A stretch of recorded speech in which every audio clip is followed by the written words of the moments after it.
बहुत सावधानी से सुनिएगा इस बात।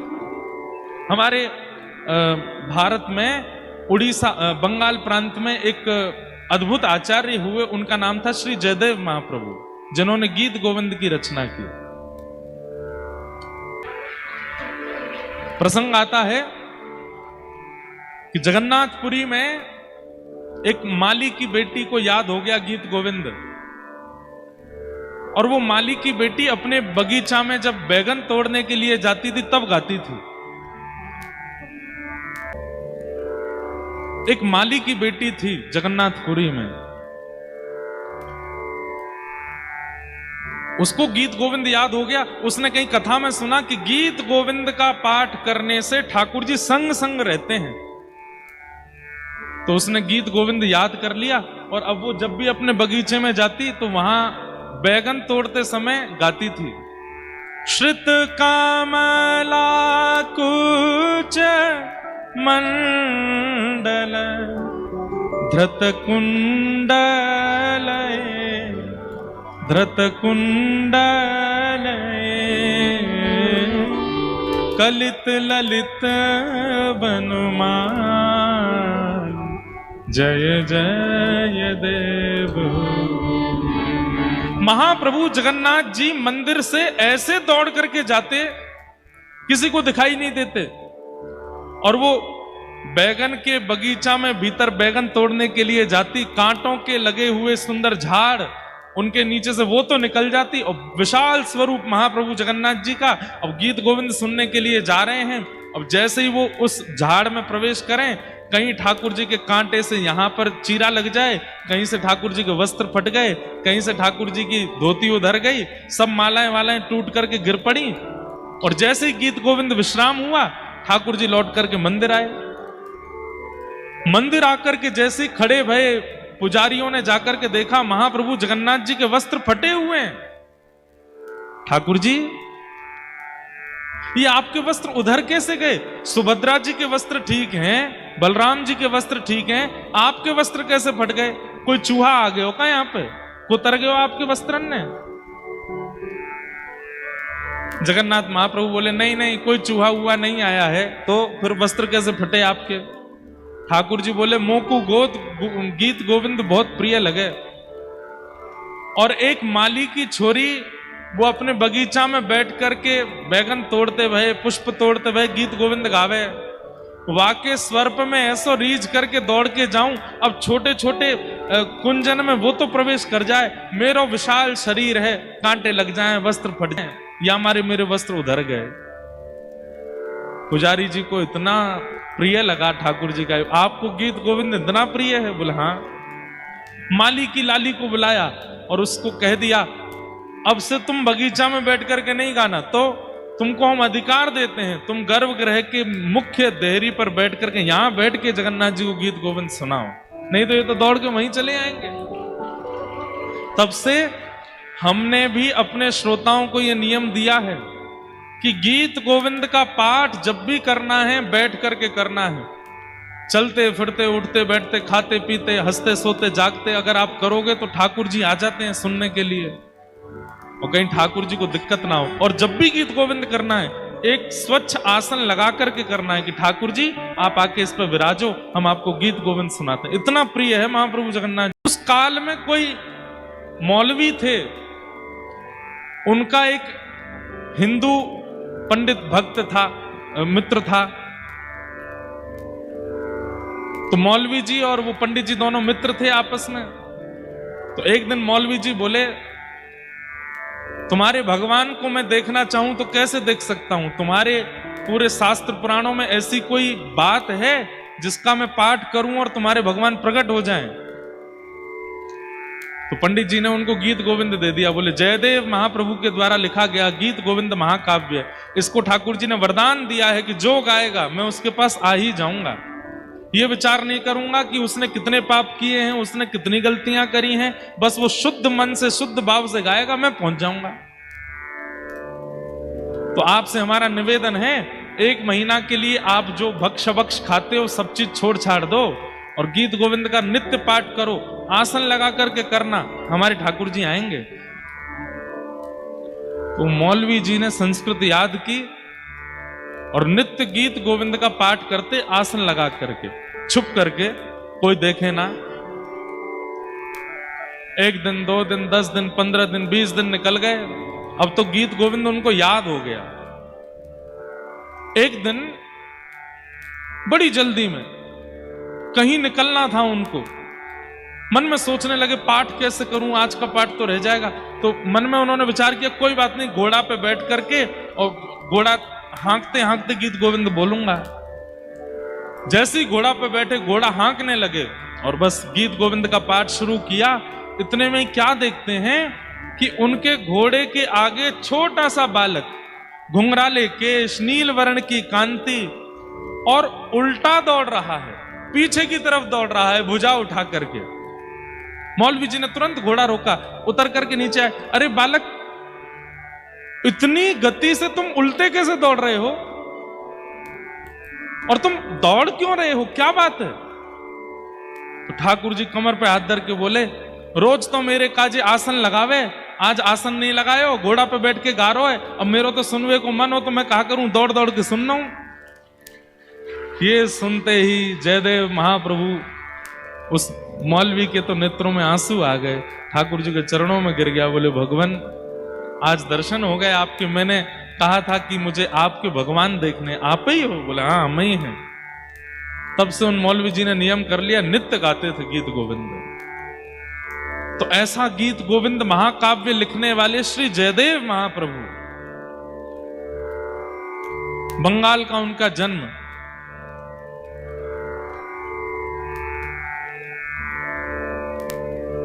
उनके साथ एक लीला हुई कि एक बार वो अपने किसी शिष्य के यहां से प्रसाद पाकर के कहीं जा रहे थे। खूब सारा धन धान्य सोना चांदी उनके पास था।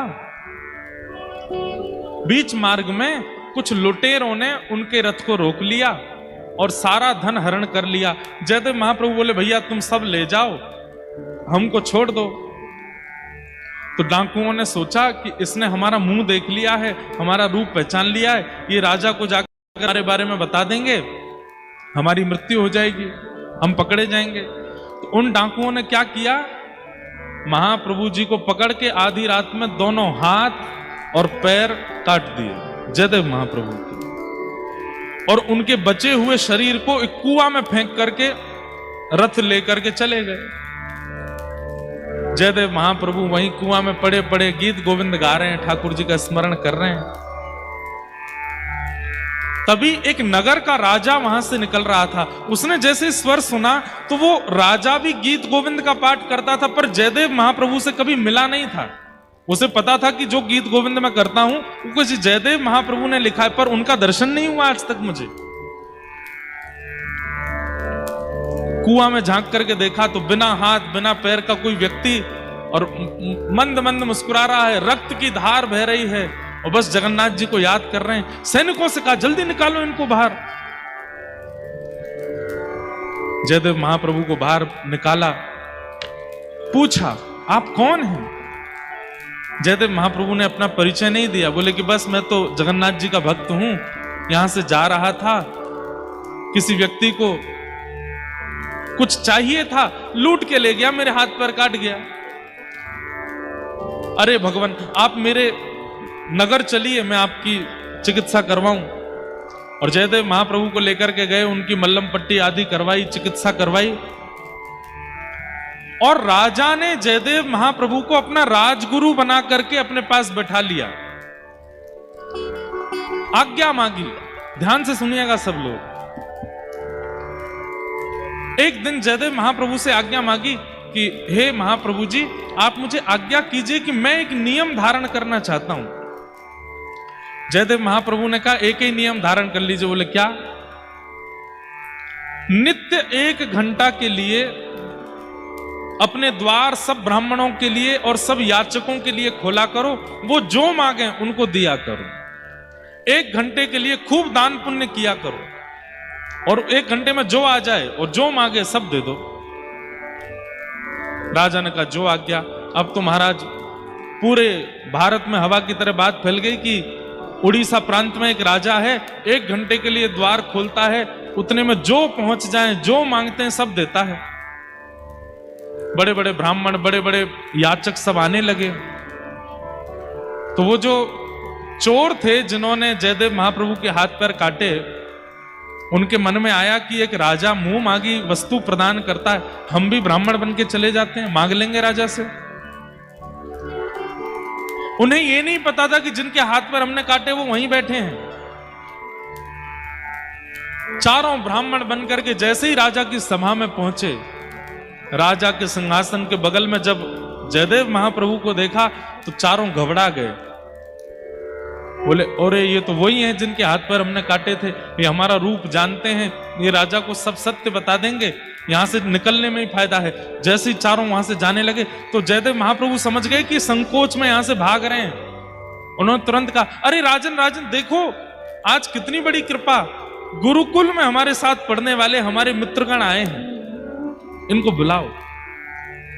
अब यहां क्या हुआ, किसी की घनघोर गलती पर क्षमा किया जा रहा है उसको। इसका परिणाम देखिएगा। जयदेव महाप्रभु ने क्या कहा, ये तो हमारे बचपन के मित्र हैं, सखा हैं, अरे इनको बुलाइए। जैसे ही सुना हमारे गुरुदेव के मित्र हैं तो राजा तो आसन से खड़ा हो गया, खूब सत्कार करने लगा, स्वागत करने लगा। उन चोरों को पकड़ करके भीतर लाए, मुंह मांगी दक्षिणा, मुंह मांगी वस्तु, मुंह मांगा प्रसाद उनको प्रदान किया। और राजा बार बार चरण पकड़े, आप मेरे गुरुदेव के सखा हैं तो मेरे भी गुरु हैं, मैं आपको प्रणाम करता हूं।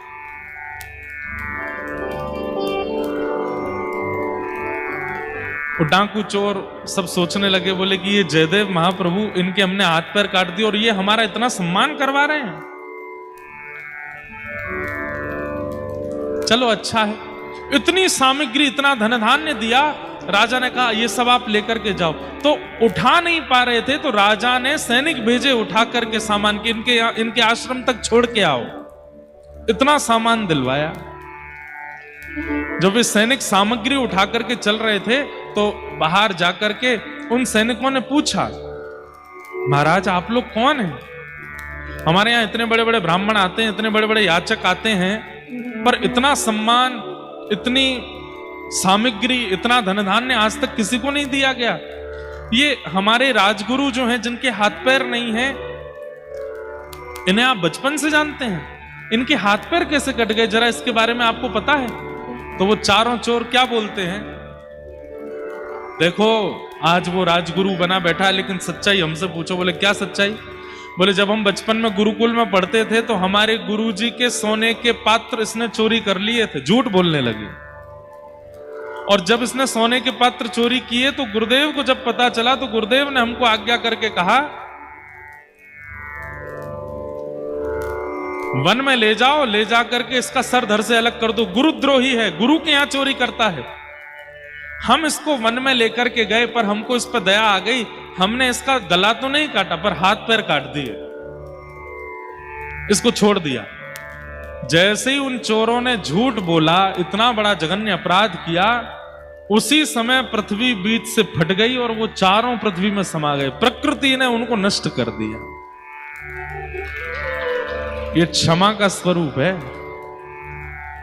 अगर कोई व्यक्ति आपकी गलती पर क्षमा किए जा रहा है, क्षमा पर क्षमा किए जा रहा है, और आप फिर भी गलतियों पर गलतियां किए जा रहे हो, तैयार रहिएगा, प्रकृति बहुत बलवान होकर के आएगी। फिर श्रीमद् भागवत जी में कथा आती है कि जब कुंती के गर्भ के, उत्तरा के गर्भ के शिशु को भगवान ने ब्रह्मास्त्र से बचाया, तो सब लोग ठाकुर जी की जय जयकार करने लगे। तो ठाकुर जी ने ही रक्षा की थी, लेकिन ठाकुर जी तुरंत क्या बोलते हैं, अरे मैं तो तुम्हारे सामने खड़ा हूं, मैंने रक्षा नहीं की है। तो कुंती, ये उत्तरा के गर्भ का बालक बच कैसे गया? ठाकुर जी बोले, उत्तरा ने इतना भजन किया है, उत्तरा ने इतना तप किया है, उत्तरा ने इतना भगवान का यश गाया है कि उन सब भजन के प्रताप से ये ब्रह्मास्त्र नष्ट हो गया, इसका बालक बच गया, मैंने कुछ नहीं किया। लेकिन वास्तविकता क्या थी?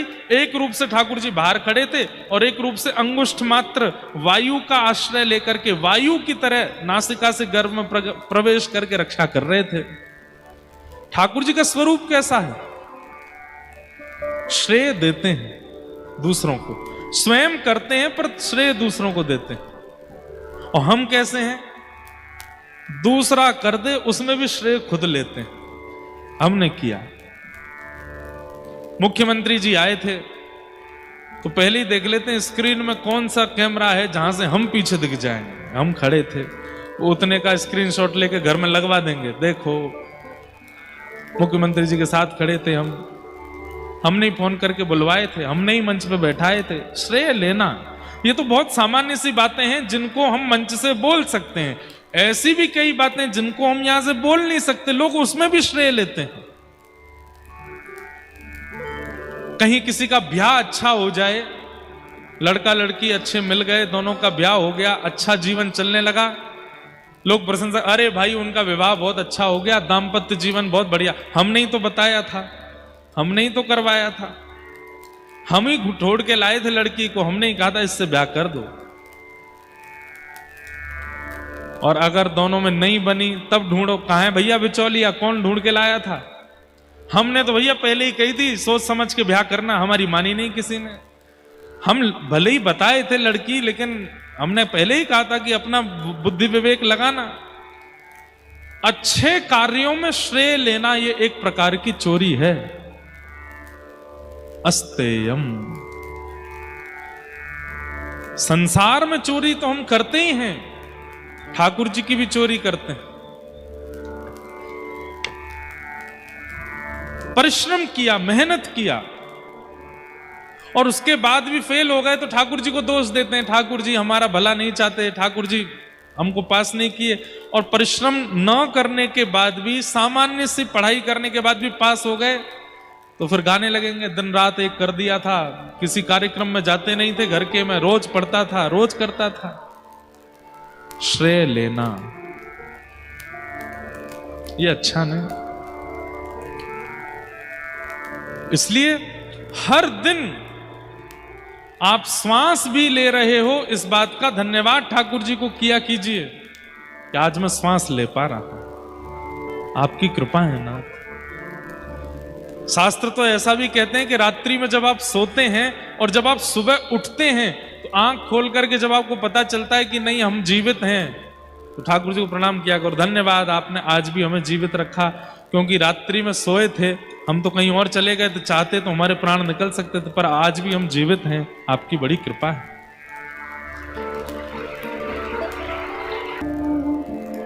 कर्माबाई महाप्रभु जगन्नाथ जी के लिए जो खिचड़ी बनाती हैं, सब लोगों से हमारी प्रार्थना, विराज जाओ थोड़ी देर श्रवण करो। कर्माबाई के लिए एक बात बड़ी प्रसिद्ध है, सब लोग ऐसा विचार करते हैं, सबको पता है कि कर्माबाई जब ठाकुर जी की प्रसादी बनाती तो ज्यादा आचार विचार का ध्यान नहीं रखती थी। स्नान करना, पूजन करना, तिलक स्वरूप लगाना, उसके बाद प्रसाद बनाना, ऐसा नियम नहीं था कर्माबाई का। कर्माबाई तो सुबह उठती और बस सीधे चूल्हा चेताया, उस पर पतीला धरा और खिचड़ी बनाना प्रारंभ, स्नान आदि सब बाद में। और उस खिचड़ी को खाने महाप्रभु जगन्नाथ जी दौड़े दौड़े आते थे।